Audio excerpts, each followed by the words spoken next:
The name of that song is called Locomotion, and it was performed, written, and produced by my special guest today, Eric Corne. Eric, thank you so much for joining me today on the Friday Afternoon Music Mix. My pleasure. Thanks for having me. It's a you bring a unique perspective, and my listeners will understand that as we get into our conversation. But Eric is the founder and president of 40 Below Records, which was founded in 2013. He's also award-winning producer, engineer, songwriter, multi-instrumentalist, and singer. And if that wasn't enough, he has recorded and or produced music for artists such as John Mayall, Walter Trout, Joe Walsh, John Doe, Edgar Winter, Joe Bonamassa, Jamie Wyatt, Glenn Campbell, Lucinda Williams. And this is just to name a few that are on this list. And how Eric and I got acquainted was when he sent me the latest album by Sugar Ray Rayford called Somebody Save Me. And then we continued to communicate with Sam Morrill's new album. And both of those gentlemen have and artists have been on my show recently. And I was thinking to myself, I think Eric would be a really good person to have on the show because not only is he an artist and a singer songwriter, but he's also a producer. And I want to point out that you're originally from Toronto, Canada. Well, I'm originally from Winnipeg, Oh, Canada. you are? Okay. Yeah, but you're right. I lived in Toronto, and it was from Toronto that I came to Los Angeles. But I moved around Canada a bit. I was in Montreal and Vancouver and then Toronto. But I'm born and bred in Winnipeg. Proud I Winnipegger. That's great. You have 2 albums of your own, which I have listened to, and last week we played a song from one of the albums. The first one is called Kid Dynamite and the Common Man. And the more recent one, which is one that I really like a lot because of all the cross genre that you have on there, is called Happy Songs for the Apocalypse. How'd you come up with that name? I love your sense of humor. Well, you'll get a kick out of this. I originally was expecting to release the record in 2012, which was supposed to be the year that of the apocalypse. Right. Um, but when because my focus is more on studio work than my own, studio work with others rather than my own career as an artist. It just took me a really long time to finish it. I would kind of work in fits and starts and work really hard on it for a few months and then sometimes not touch it for 2 years. But fortunately or unfortunately, the world didn't really improve a whole lot, and so in 2018, when I released it, it was still a fitting title, "Happy Songs for the Apocalypse." Oh my. There are some really great songs and some great music, and the other thing that is what I like about your recordings, Eric, is that you have lined up just an incredible all-star cast to go along with this. I mean, Happy Songs, Walter Trout, as you mentioned on, one of the songs. You have some real well-known artists that have worked for years in the industry. Yeah, I mean, I think that all stemmed from, my time as the head engineer at Mad Dog Studios. When I came out to Los Angeles, I met a guy named Dusty Wakeman, and Dusty had engineered all of the big Dwight Yoakam records and co-produced the first couple Lucinda Williams records. So he was, a real fixture and legend in the roots world. And so he gave me the opportunity to work at Mad Dog, and I was working with all these unbelievable sidemen, just constantly pinching myself, working with sidemen from my favorite artists, Tom Waits and Yoakam, Lucinda Williams, Sheryl Crow, all these unbelievable sidemen. It was around the time the Funk Brothers movie came out, and I saw the Motown musicians, and it just got me thinking, like, these guys are pretty badass over here. And that kind of was the impetus that led to starting the label. But I was utilizing those musicians on records, as an engineer working with Dusty. And then, as I began producing, they became my friends, and I would just invite them to play on records as well. have some great friends. And why don't we, play one of those songs from, Happy Songs from the Apocalypse, and this particular one called "Riding with Lady Luck" features, Walter Trout on the guitar. Absolutely. I love, love, love Walter's work on this song. Let's hear that right now.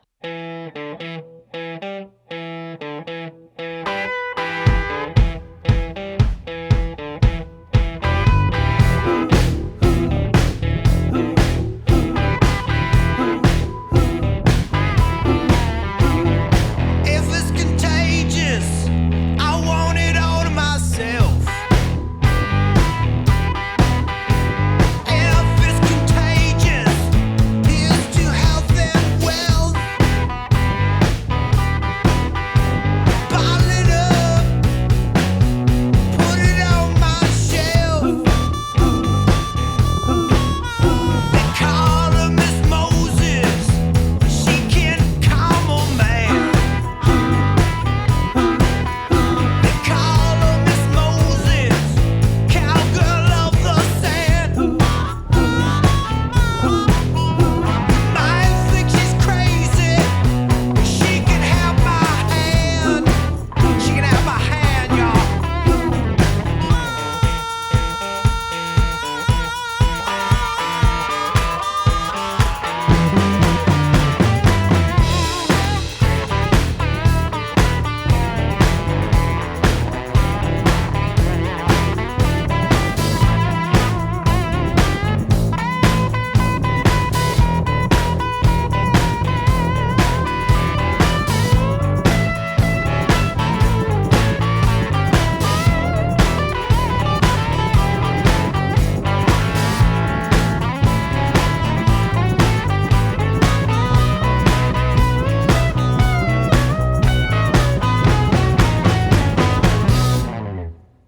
Been chasing a phantom from dusk till dawn.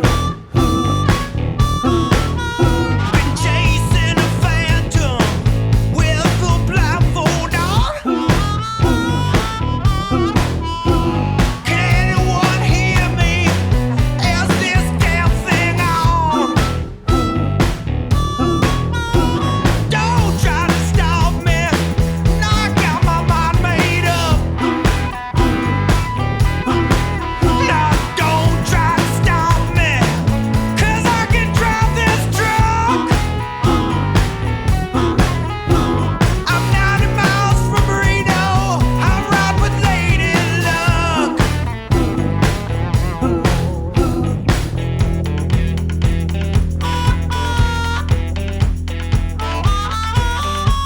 Let's go.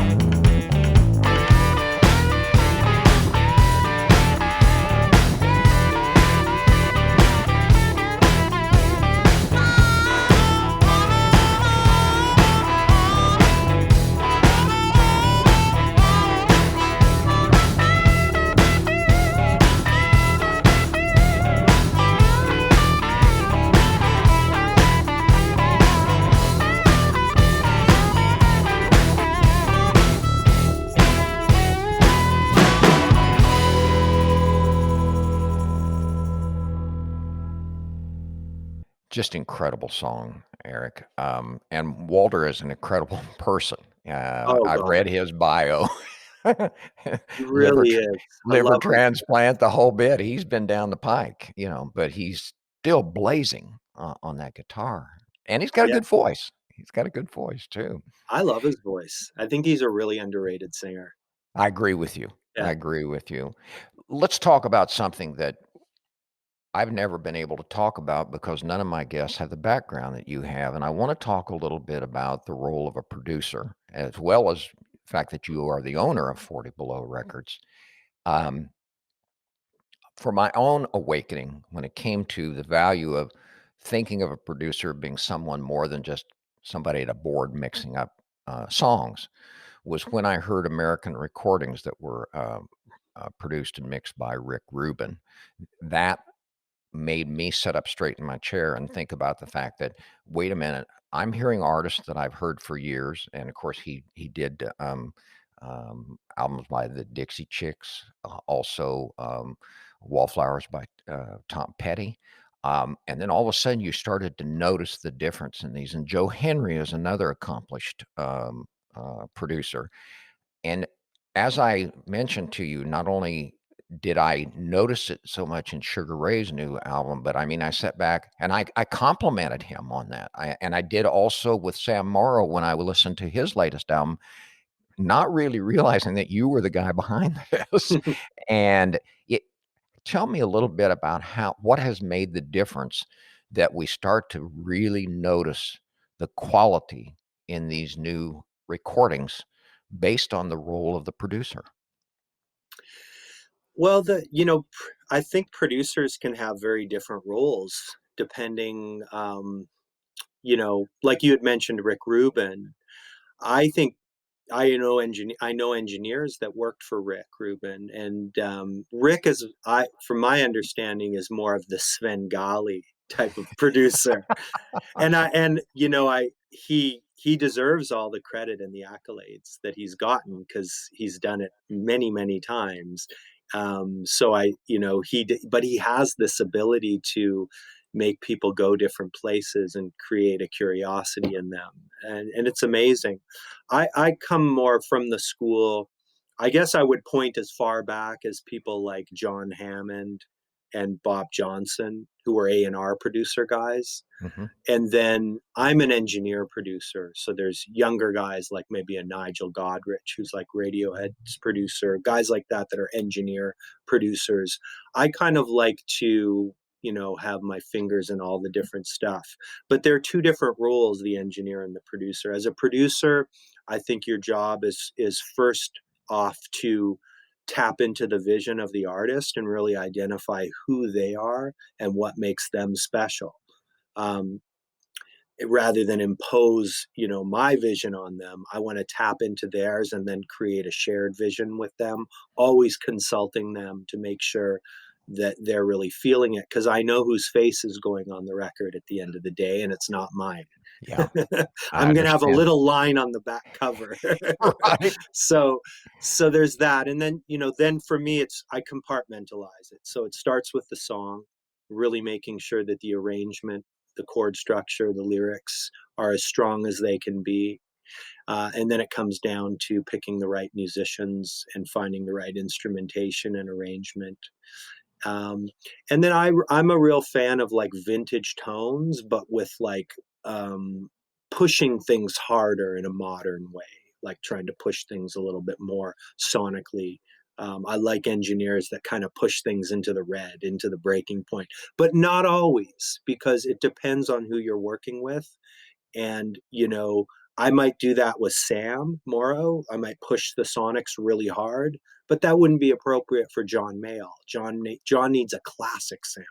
Right. So I take more of a classic approach with that. And that's what makes producing really fun is you can have if you want to, you can have a sort of different formula each time and really tailor it to the person you're working with. This is interesting.